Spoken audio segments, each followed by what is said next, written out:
Je me souviens encore de ce matin-là, avec une clarté presque douloureuse.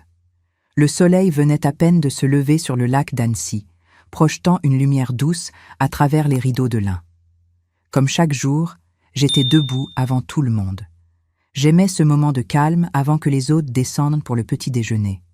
Le parfum du pain chaud se mêlait à celui du café, et pendant quelques instants, tout semblait paisible, normal. Étienne n'était pas dans la cuisine, ce qui était déjà étrange. Il était toujours matinal, toujours prêt à réparer quelque chose ou à donner un coup de main. Je me suis dit qu'il devait être dans le jardin, ou peut-être dans la chambre d'amis, où Salomé avait passé la nuit. Elle était arrivée la veille pour faire les dernières retouches à sa robe de mariée. Dans 2 semaines, elle devait épouser notre fils Gaspard. Je me souviens avoir monté les marches, un plateau à la main, en fredonnant distraitement. Le couloir sentait encore la cire d'abeille et le linge frais. C'est alors que j'ai entendu des voix, étouffées, venant de la chambre d'amis. J'ai ralenti sans trop savoir pourquoi.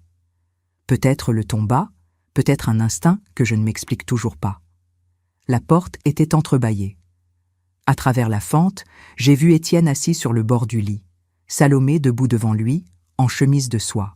Ses mains étaient le posées sur ses hanches, d'un geste si familier que mon cœur s'est arrêté. Ils s'embrassaient, lentement, comme 2 personnes qui n'en étaient pas à leur premier secret. J'ai senti mes jambes se dérober. Mon souffle s'est coincé dans ma gorge, un cri que j'ai étouffé avec la main. C'était irréel, presque absurde. Mon mari, la fiancée de mon fils, dans notre maison, dans mon linge. Je me suis reculée sans bruit, le cœur battant à m'en faire mal. Et c'est là que je l'ai vu. Gaspard. Il était au bout du couloir, immobile, livide. Nos regards se sont croisés et j'ai compris tout de suite qu'il savait. Pas depuis ce matin, depuis bien plus longtemps. Il a fait un signe de tête discret vers la terrasse, comme pour me dire de le suivre. J'ai obéi machinalement, incapable de penser. Mes mains tremblaient tellement que je peinais à tenir la rampe. Le jardin était silencieux, sauf le clapotement léger du lac. L'air frais m'a frappé en plein visage, et seulement alors j'ai senti les larmes me monter aux yeux. « Depuis quand tu le sais ?» ai-je murmuré, la voix étranglée. « Depuis plusieurs mois », a répondu Gaspard, sans me regarder. « Je voulais être sûre avant de te le dire. Je n'ai pas su quoi répondre. Mon propre fils vivait avec ce fardeau, et moi, je vivais dans l'illusion. J'ai trouvé des messages, des photos, a-t-il continué, la mâchoire serrée. Et puis, il y a autre chose, maman, quelque chose de plus grave que ça. Je me suis tournée vers lui, encore sous le choc, incapable d'imaginer pire que ce que je venais de voir. Pire que ça, il a hoché la tête, les yeux pleins d'une fatigue que je ne lui connaissais pas. Ce qu'ils font ensemble, ce n'est pas seulement une trahison, c'est un plan pour nous prendre la maison d'hôte, pour te la prendre à toi. Je suis restée là, figée, le regard perdu sur le lac d'un bleu laiteux. Le vent s'est levé doucement, faisant trembler les feuilles du saule. Je n'ai rien dit. À cet instant précis, je sentais que ma vie venait de basculer. Pas à cause d'un adultère, mais parce que, quelque part, quelqu'un avait décidé que je n'aurais plus ma maison, mon refuge, ma vie. Et tout cela avait commencé ce matin-là, le matin du choc. Mais avant de continuer, vérifiez si vous êtes déjà abonné à la chaîne et dites-nous en commentaire de quelle ville ou pays vous nous regardez. Nous aimons beaucoup savoir jusqu'où nos histoires voyagent. Sur la terrasse, le vent faisait onduler les rideaux blancs que j'avais lavés la veille. Je les regardais flotter, incapable de parler. Gaspard était assis en face de moi, les coudes appuyés sur la table, le regard fixé sur ses mains. Il semblait plus vieux, d'un coup, plus dur aussi. « Maman, » commença-t-il doucement, « ce que je vais te montrer n'a rien d'un malentendu. Ce n'est pas juste une histoire d'adultère. C'est bien plus calculé que cela. » Il sortit une grande enveloppe de cuir de son sac. Dedans, des feuilles imprimées, des relevés bancaires, des copies de courriels. J'ai senti un nœud dans ma gorge avant même qu'il ne commence à parler. « Regarde !» dit-il en me tendant les papiers. J'ai découvert qu'il y a 6 mois, papa a créé une société, une SAS appelée Caradec Développement. Il en est le seul dirigeant. Je fronçai les sourcils. Une société? Pour quoi faire? Officiellement, pour des investissements touristiques. Mais en réalité, il y a transféré une partie des revenus de la maison d'hôte. Et pire encore, il a signé un avenant chez le notaire sans toi. Je pris le papier qu'il me tendait. C'était une photocopie d'un document notarié, avec ma signature. Enfin, presque ma signature. À première vue, tout semblait en ordre, mais quelque chose clochait. Le tracé était trop régulier, trop appliqué. Ce n'était pas ma main. C'est une falsification, murmurai-je, la voix à peine audible. Oui, confirma Gaspard. Le notaire pensait que c'était toi. Papa a présenté des papiers d'identité. Tout semblait authentique. Il a utilisé ton nom pour garantir un prêt de 150 000 €. Je me suis sentie glacée. 150 000 €, en mon nom. Et moi, je continuais à servir des confitures maison en souriant aux touristes. Gaspard déposa ensuite une pile d'emails imprimés sur la table.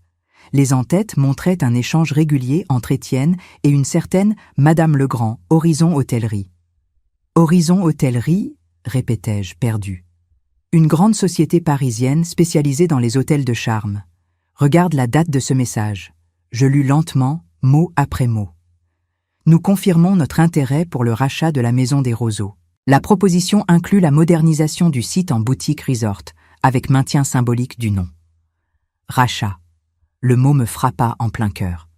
Ils veulent acheter la maison. Exactement. Et papa leur a déjà envoyé les plans, les comptes, même les photos du jardin. Il a eu plusieurs réunions à Lyon et à Genève avec leurs représentants. Je me souvins soudain de ses déplacements professionnels qu'il faisait depuis quelques mois. Il revenait toujours avec un air fatigué, mais satisfait. Il disait que c'était pour rencontrer des fournisseurs. Je l'avais cru. Je posai les papiers, les mains tremblantes. L'odeur du café froid me monta au nez, désagréable. J'avais la nausée. « Et Salomé ?» demandai-je enfin. Gaspard haussa les épaules, amer. Elle était déjà dans le coup. C'est elle qui lui a présenté les investisseurs. Elle a travaillé pour Horizon avant de venir ici. Tout s'emboîtait. Sa façon de poser trop de questions sur les comptes, sa curiosité pour les papiers du notaire, ses compliments forcés sur la valeur du terrain. Je me levai lentement, la chaise grinçant sur le bois. Le lac scintillait en contrebas, paisible, indifférent.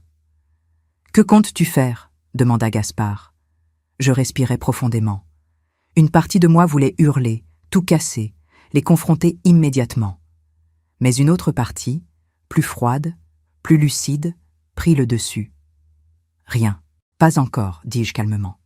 Nous allons faire comme si de rien n'était. Ils ne doivent pas savoir que nous savons. » Gaspard me regarda longuement. « Tu es sûr de toi ?» Je hochai la tête. « S'ils ont préparé un plan, nous en préparerons un aussi. Mais cette fois, ils ne seront pas les seuls à savoir jouer. » Et tandis que je rangeais les papiers dans l'enveloppe, j'ai compris que quelque chose venait de mourir en moi. Pas seulement la confiance, mais cette naïveté tranquille avec laquelle je voyais le monde. Le choc du matin avait ouvert la blessure. Ce jour-là, les mensonges, eux, venaient de se dévoiler. Le lendemain matin, j'avais à peine dormi.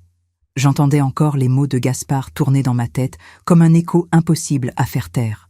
Une société, des signatures falsifiées, une vente cachée, tout semblait irréel.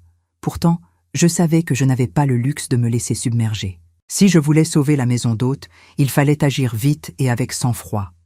Gaspard connaissait un avocat à Chambéry, un ancien camarade de faculté. Il s'appelait Maître Arnaud Delcourt. Il avait une réputation solide dans le domaine du droit immobilier. Nous avons pris la voiture le jour même. Le trajet jusqu'à Chambéry m'a paru interminable.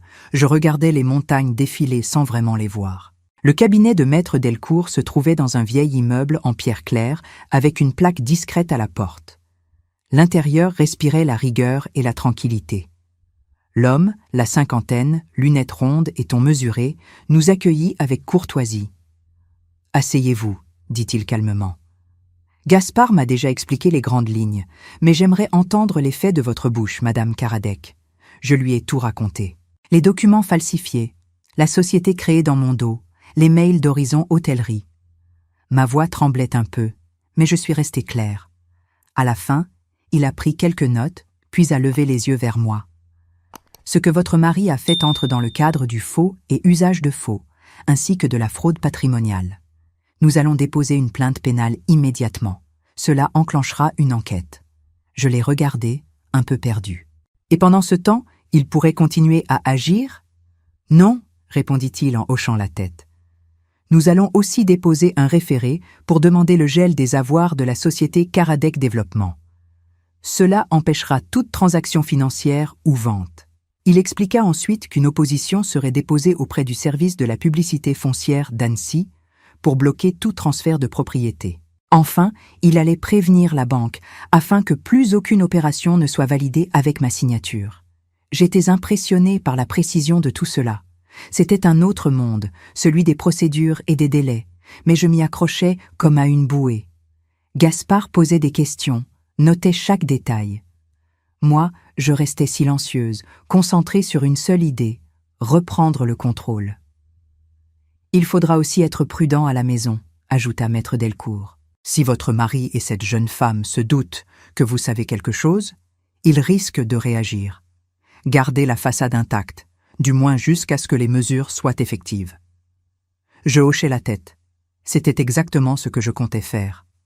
En sortant du cabinet, Gaspard me demanda « Tu penses vraiment que tu pourras leur parler comme si de rien n'était ?» J'ai servi des centaines de clients avec le sourire même les jours où je voulais pleurer, répondis-je simplement. Alors oui, je peux le faire encore un peu. Sur le chemin du retour, nous avons aussi pris une décision importante, reporter le mariage. Il fallait un prétexte crédible. Nous avons inventé que ma sœur, installée à Nantes, avait eu un accident léger mais nécessitant quelques semaines de repos. Gaspard s'en chargerait. Quand nous sommes rentrés à la maison d'hôte, le crépuscule tombait sur le lac. Étienne était sur la terrasse avec Salomé, un verre de vin à la main. Ils riaient doucement, comme un couple en vacances. En les voyant, j'ai senti une douleur sourde, mais je n'ai rien laissé paraître. « Alors, la journée ?» demanda Étienne d'un ton léger. « Épuisante ?» ai-je répondu en souriant. « Des courses, des réservations à confirmer, les choses habituelles. » Salomé me sourit avec douceur, presque trop. « Vous devriez vous reposer un peu, Héloïse. Vous avez l'air fatiguée. »« Oui, peut-être, » ai-je murmuré. « Ce n'est qu'un peu de tension. » En rentrant dans la cuisine, j'ai pris une grande inspiration. Maître Delcourt lançait les démarches dès le lendemain. D'ici quelques jours, tout serait bloqué. Pour l'instant, je devais jouer mon rôle, sourire, servir le thé, faire comme si de rien n'était. Leur jeu avait commencé depuis des mois. Le nôtre, désormais, venait juste de commencer. Les jours qui ont suivi ont été d'une étrange tranquillité. À la maison des Roseaux, tout semblait comme avant. Les hôtes prenaient leur petit déjeuner sur la terrasse, les rires se mêlaient au bruit léger des tasses, et le parfum du café se mêlait à celui des rosiers. Pourtant, sous cette apparente normalité, chaque geste, chaque mot cachait une tension sourde. Je jouais mon rôle avec soin. Je servais les confitures, souriais aux touristes, échangeais des banalités sur la météo. Et tout en rangeant les assiettes, j'observais. Étienne parlait souvent à voix basse avec Salomé. Parfois, leurs regards se croisaient un peu trop longtemps. D'autres fois, ils s'éloignaient discrètement sous prétexte d'aller vérifier les réserves. J'avais appris à ne plus me laisser troubler par la colère. Ce n'était pas le moment. Un matin, alors que je servais le petit déjeuner, Étienne m'aborda avec son ton le plus naturel. « Héloïse, j'ai réfléchi à quelque chose. La maison aurait bien besoin d'un petit coup de neuf, non ?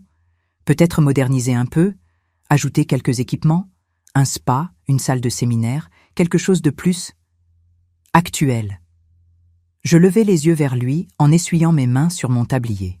« Un spa ? C'est une idée ambitieuse. Mais tu sais, pour modifier une bâtisse comme celle-ci, il faudrait peut-être d'abord vérifier si elle ne pourrait pas être classée site patrimonial remarquable. » Je le dis d'un ton léger, comme une simple suggestion, mais je vis son regard changer aussitôt. « Classé ?» répéta-t-il, un peu trop vite. Ce serait inutile et surtout très contraignant. Cela bloquerait toute amélioration. « Peut-être, » répondis-je avec un sourire calme. « Mais cela protégerait aussi notre patrimoine, non ? C'est une vieille maison. Elle mérite d'être préservée. » Salomé, qui préparait des viennoiseries à côté, leva la tête. « Je pense qu'il faut vivre avec son temps, dit-elle. Les touristes aiment le charme de l'ancien, mais ils veulent le confort du moderne. » Sa voix était douce, mais son ton trahissait l'impatience. Je me contentais de hocher la tête, comme si je comprenais. En réalité, j'avais envie de rire. Il pensait encore contrôler le jeu. Dans l'après-midi, les hôtes étaient sortis visiter le lac, et la maison était silencieuse. Je rangeais le linge propre dans l'armoire du couloir quand j'ai entendu leur voix dans la chambre d'amis. La porte était entr'ouverte, comme souvent. « Étienne, il faut accélérer, disait Salomé, le ton bas mais ferme. Les acheteurs commencent à perdre patience. Si nous attendons encore, l'offre risque de tomber. »« Je te l'ai dit, répliqua-t-il d'une voix tendue, il y a des formalités à régler. Ce genre de transaction ne se fait pas du jour au lendemain. »« Des formalités ? Ce sont des excuses, Étienne. Nous devons signer avant la fin du mois, sinon tout s'écroule. » Je restais immobile, retenant mon souffle. Leur voix vibrait d'une nervosité que je ne leur avais jamais entendue. « Tu crois que je ne veux pas ?» répondit-il plus bas. « Mais il y a des choses qui bougent en ce moment, des documents qui prennent du retard. » Elle soupira. « Tu veux dire qu'il se doute de quelque chose ?» Un silence lourd suivit, puis il ajouta « Non, pas encore. Mais il faut rester prudent. » Je m'éloignais doucement, le cœur battant. Ils commençaient à sentir que quelque chose leur échappait. Les mesures juridiques n'étaient pas encore toutes effectives, mais déjà, leur panique trahissait leur peur. Je descendis dans la cuisine et pris une profonde inspiration. Tout se mettait en place. Leurs masques tombaient lentement, un à un. Ce soir-là, je servis le dîner comme si de rien n'était. Étienne me parla de rénovation, Salomé fit des plans imaginaires, et moi, je hochais la tête, attentive. Mais dans mon esprit, une seule pensée revenait, qu'ils continuent à jouer, qu'ils croient encore avoir la main, car bientôt, très bientôt, ils allèrent comprendre qu'ils n'étaient plus les seuls à tirer les ficelles. Ce soir-là, Étienne m'invita à dîner en ville. Il disait vouloir retrouver un peu de nous, comme au début, quand la maison d'hôte n'était encore qu'un rêve. J'ai accepté sans hésiter, même si je savais très bien pourquoi il voulait m'éloigner. C'était prévisible, presque banal, comme un dernier acte dans une pièce dont je connaissais déjà la fin. Je me suis préparée avec soin. Une robe simple, un foulard bleu, un parfum discret. Dans le miroir, j'ai vu une femme calme, plus forte qu'elle ne l'aurait cru. Avant de partir, j'ai glissé un regard vers Gaspard. Il était dans le bureau, feignant de classer des dossiers. Il savait ce qu'il devait faire, surveiller. Nous sommes partis à 19h. Étienne conduisait lentement, parlant du passé, de nos débuts à Annecy, de nos premiers hôtes. Sa voix semblait sincère, presque nostalgique. Je l'écoutais sans répondre. J'avais appris à ne plus me laisser attendrir par ses mots. Au restaurant, il choisit une table dans un coin tranquille. Il commanda du vin rouge, mon préféré. Pendant qu'il me servait, il me regarda longuement. « Tu sais, Héloïse, malgré tout, je n'ai jamais voulu te faire de mal. » Je soutins son regard. « Ce qui est fait, dis-je simplement. » Il détourna les yeux. Pendant tout le repas, il parla de projets, de voyages, de cette idée ridicule de nouvelle vie sur la côte. Je le laissais rêver à voix haute, tandis que mon esprit restait fixé sur la maison. Vers 20h30, mon téléphone vibra discrètement dans mon sac. C'était Gaspard. Un seul message. « Ils sont là. » Mon cœur s'accéléra. Je reposai ma fourchette et dis d'une voix tranquille. « J'ai oublié mon portefeuille à la maison. Je reviens juste un instant. » Étienne protesta, voulant m'accompagner, mais je l'en empêchai avec un sourire. « Reste, je ne serai pas longue. » Je pris un taxi et appelai Gaspard en chemin. « Que se passe-t-il » 2 hommes sont arrivés. Salomé les a fait entrer par la porte du jardin. Ils transportent des valises et sortent des dossiers du bureau. J'ai prévenu le commissaire Roussel. L'équipe est déjà en route.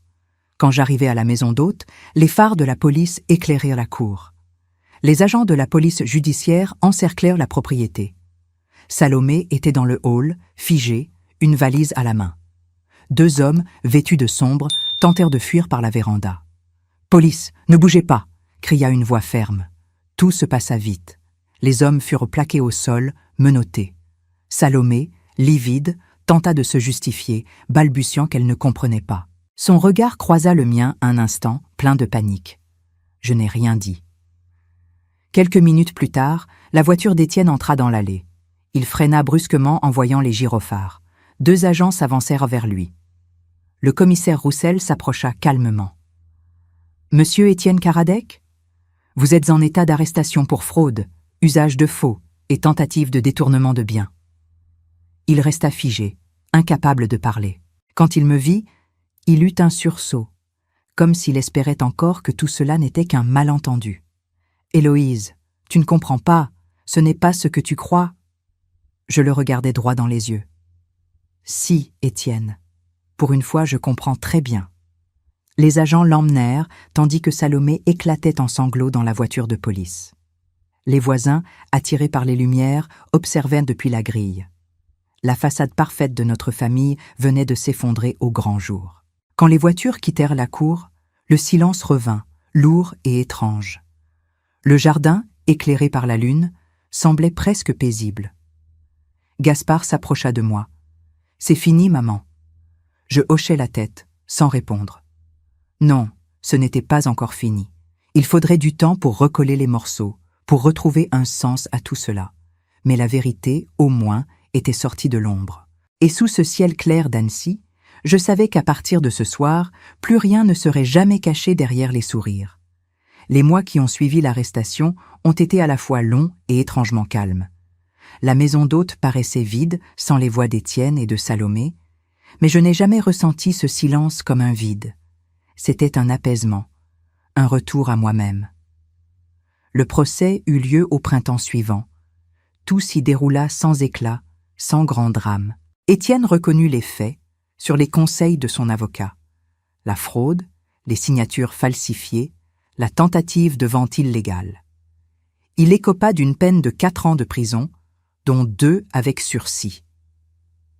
Grâce à sa confession, la procédure fut rapide. J'obtins le divorce et la maison d'hôte me fut attribuée entièrement. Avec l'aide de Maître Delcourt et du commissaire Roussel, la plupart des fonds détournés furent récupérés. Il restait des traces de virements sur des comptes en Suisse et à Monaco, mais l'essentiel fut rapatrié. C'était étrange de revoir sur mes relevés ces chiffres qui, autrefois, n'avaient qu'une valeur pratique. À présent, ils symbolisaient autre chose, la restitution d'une vie volée. Gaspard reprit naturellement la gestion quotidienne de la maison des Roseaux. Il apporta sa touche, plus moderne, plus lumineuse. Les clients revenaient, certains par curiosité, d'autres par fidélité. Le scandale, au fond, avait fait de notre histoire un sujet dont on parlait encore autour du lac. Mais je n'en avais plus honte. Un après-midi d'été, alors que je rangeais des draps dans la buanderie, Gaspard entra avec une lettre à la main. « C'est pour toi », dit-il en la déposant doucement sur la table. « Ça vient de la prison d'Ayton. Je l'ai reconnue tout de suite. L'écriture d'Étienne, un peu tremblante, mais familière. J'ai hésité un moment, puis je l'ai ouverte. Il ne cherchait pas à se justifier. Il disait avoir tout perdu par orgueil, par lassitude, par peur de vieillir. Il racontait le vide qu'il ressentait, les nuits sans sommeil, le bruit métallique des portes qu'on referme derrière soi. À la fin, il écrivait simplement « Je ne demande pas ton pardon, Héloïse, seulement que tu vives enfin sans moi. Ce sera ma seule consolation. » Je suis resté longtemps immobile après avoir lu ces lignes. Pas de colère, pas de soulagement non plus. Juste une forme de paix étrange. Peut-être que quelque part, il avait fini par comprendre ce qu'il avait détruit. L'automne suivant, la maison d'hôte avait retrouvé sa douceur. Les murs avaient été repeints, les chambres rafraîchies, le jardin resplendissait. Gaspard avait planté de nouvelles lavandes près des rosiers. Le parfum, le soir, se mêlait à l'air frais des montagnes. Je passais souvent du temps dans le jardin. C'était devenu mon refuge, mon espace de réflexion. En regardant les rosiers que j'avais plantés des années auparavant, je pensais à tout ce qui s'était effondré et à tout ce qui avait tenu malgré tout. Un matin, alors que la brume se levait sur le lac, j'ai compris que je n'attendais plus rien du passé. Ni excuse, ni explication. La maison d'hôte n'était plus seulement un lieu de travail. C'était ma maison, ma liberté retrouvée. Gaspard sortit sur la terrasse, une tasse de café à la main. « Les réservations pour l'hiver sont presque complètes », annonça-t-il en souriant. Je souris à mon tour. « Tu vois, la vie continue. » Il hocha la tête. Le soleil perçait doucement à travers les arbres, faisant scintiller les gouttes de rosée sur les pétales. Je me suis dit que, peut-être, le bonheur ressemblait à cela. Une lumière simple, discrète, après la tempête. Et ce matin-là, parmi les rosiers et les lavandes, j'ai su que c'était enfin un nouveau départ. Si cette histoire a touché votre cœur, répondez ici dans les commentaires. À ma place, qu'auriez-vous fait? N'oubliez pas de regarder la prochaine vidéo qui apparaît sur votre écran. Elle apporte un rebondissement surprenant et émouvant qui vous captivera du début à la fin.